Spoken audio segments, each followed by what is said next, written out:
आप सभी का एक बार पुनः साहित्य व्याख्या के इस क्लास में स्वागत है।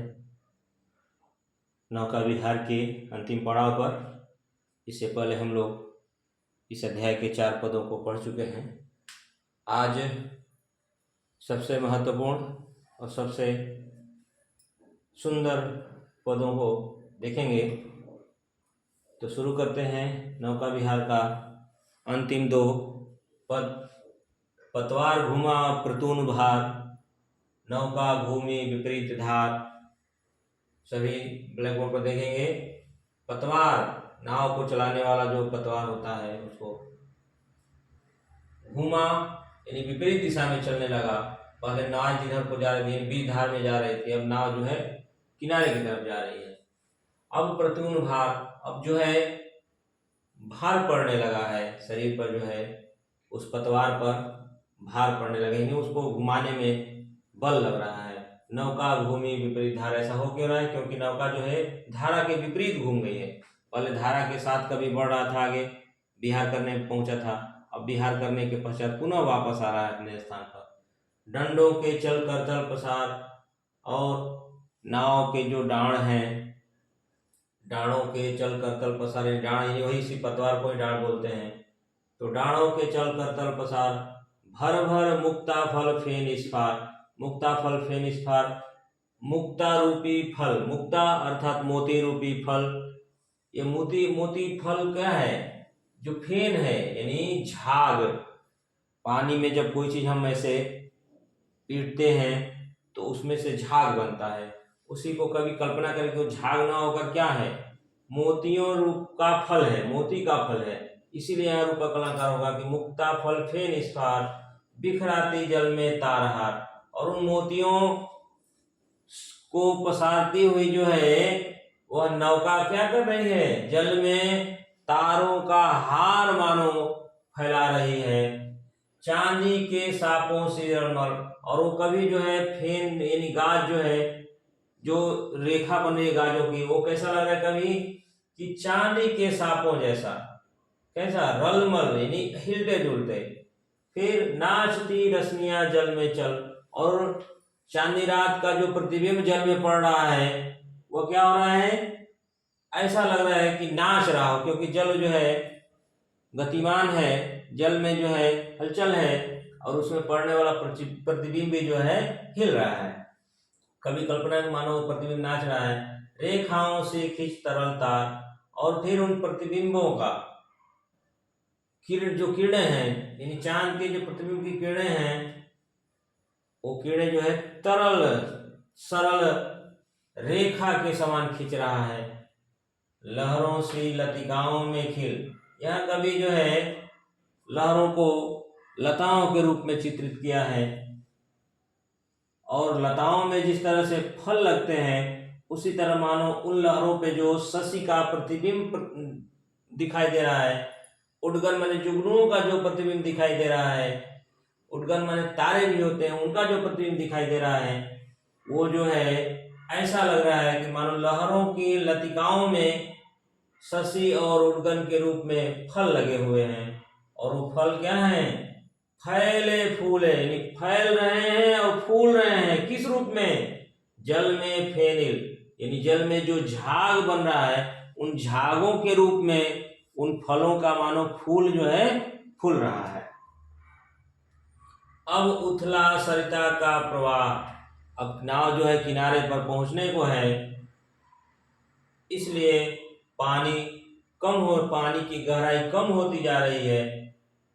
तो कवि कहता है कि अब उथला सरिता का प्रवाह, और सरिता के प्रवाह यानी नदी का जो धारा था, जो प्रवाह था, वह भी कम होता जा रहा है। लग्गी से ले सहज था, इसलिए अब लेखक पतवार को रख दिया है, डाणों को घुमाना बंद कर दिया गया है। अब लग्गी के सहारे नाव को आगे बढ़ाया जा रहा है। हम बढ़े घाट को उत्साह, और लग्गी के सहारे ही उत्साह के साथ कभी घाट की तरफ बढ़ रहा है। इतना के बाद जो मैंने पहले बताया था कि इस अध्याय का सबसे महत्वपूर्ण पद है अंतिम पद, जिसमें कि कवि के विचारों का सारांश समाहित है, वो अपने विचारों को प्रकट कर रहा है कि ज्यों ज्यों लगती नाव पार, यानी नाव ज्यों ज्यों किनारे पे पहुंच रही है, उर्मे अवलोकित सत्विचार, तो लेखक के कवि के हृदय में सैकड़ों विचार जो है प्रकाशित हो रहे हैं, दिखाई दे रहे हैं, उत्पन्न हो रहे हैं। इस धारा से जग का क्रम, क्या क्या विचार उसके मन में आ रहे हैं वो आगे कवि जो है वर्णित करता है कि इस धारा से, किस धारा से, सरिता के, नदी के धारा के समान ही जग का क्रम है। किस जग का? इस संसार का क्रम है। अब सोचना यह है कि नदी का, सरिता का क्या है? तो धारा क्या होती है? निरंतर बहती रहती है, वह कभी रुकती नहीं है। यहाँ तक कि यदि बांध बना भी दिया जाए तो भी उस बांध के ऊपर से धारा निकलती है, लेकिन धारा कभी रुकती नहीं है। तो इस धारा के समान ही इस जग का भी क्रम है। और इस जग का क्रम क्या क्या है? शाश्वत जीवन का उद्गम, यानी जीवन, इस धरती पर, इस पृथ्वी पर जीवन का उद्गम शाश्वत है, यानी हमेशा रहने वाला है। फिर क्या है? शाश्वत है गति, और जो जीवन उत्पन्न होगा, जो जीवन का उद्गम होगा, उसमें गति होगी, यह भी शाश्वत है, यानी हमेशा सत्य है।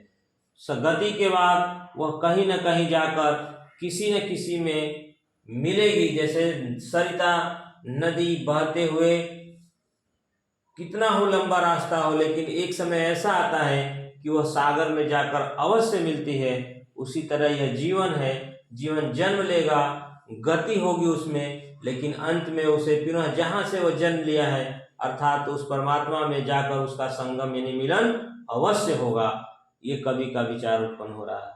शाश्वत नभ का नीला विकास, और धरती के बाद ये जो ऊपर आसमान है, इसका जो फैलाव है, यह भी शाश्वत है, यह भी हमेशा रहने वाला है। शाश्वत शशि का यह रजत हास, चंद्रमा का जो चांदनी जैसा मुस्कुराहट है, हंसी है, यह भी हमेशा रहने वाला है।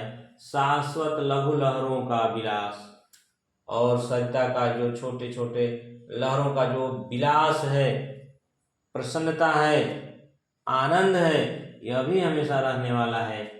इसीलिए कवि इतने विचार करने के बाद उस परमात्मा को याद करता है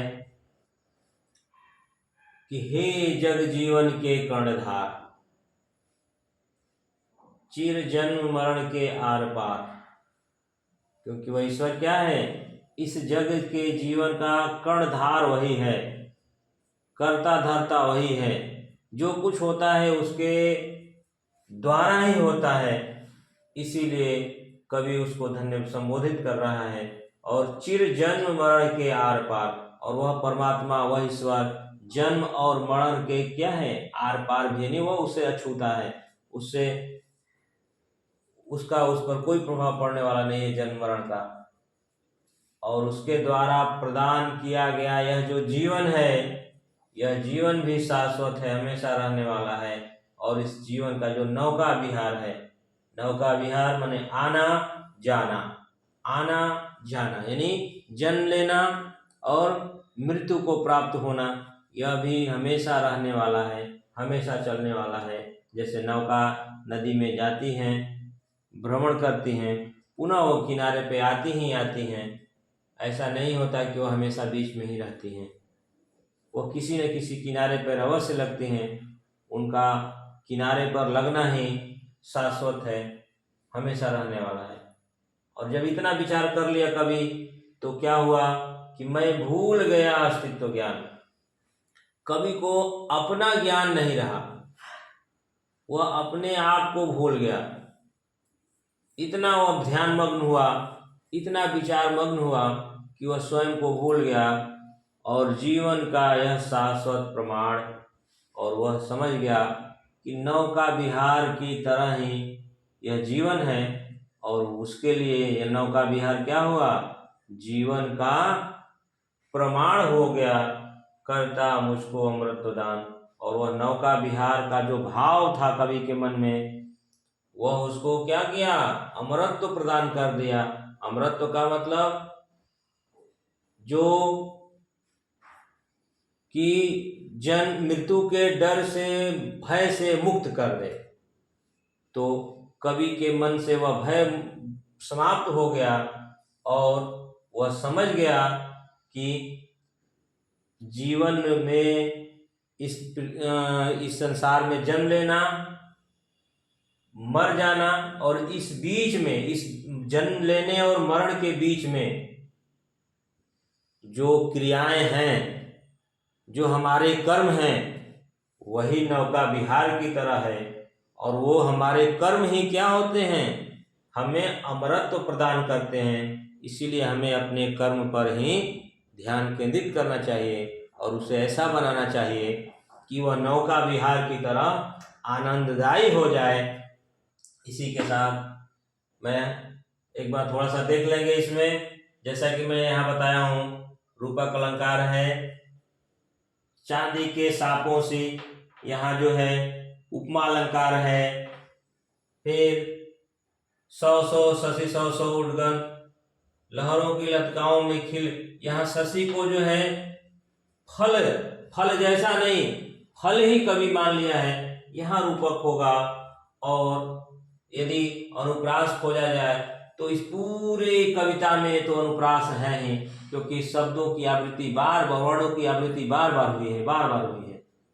और इसमें तो है श्रृंगार रस, लेकिन इसमें कवि आकर अंत में शांत रस का भाव आ गया है, क्योंकि यहाँ दार्शनिक हो गया है, कवि का भाव पूरी तरह से दार्शनिक हो गया है, इसमें शांत रस है। बाकी इससे पहले के जितने भी 5 पद हैं सब में श्रृंगार रस है। भाषा खड़ी बोली हिंदी और संस्कृत निष्ठ है, इसमें कहीं भी तद्भव शब्दों का प्रयोग नहीं हुआ है। पूरे पदों में अगर हम देखें तो कहीं तद्भव शब्दों का प्रयोग नहीं हुआ है, संस्कृत निष्ठ शब्दों का प्रयोग हुआ है और शुद्ध खड़ी बोली हिंदी है। इसी के साथ आज की यह कक्षा समाप्त होती है। आगे अब हम लोग, जैसा कि आप लोगों ने वीडियो में कमेंट में मांग की है कि व्याकरण पढ़ाया जाए, तो आगे की कक्षाओं में हम व्याकरण को पढ़ेंगे। धन्यवाद। इसी के साथ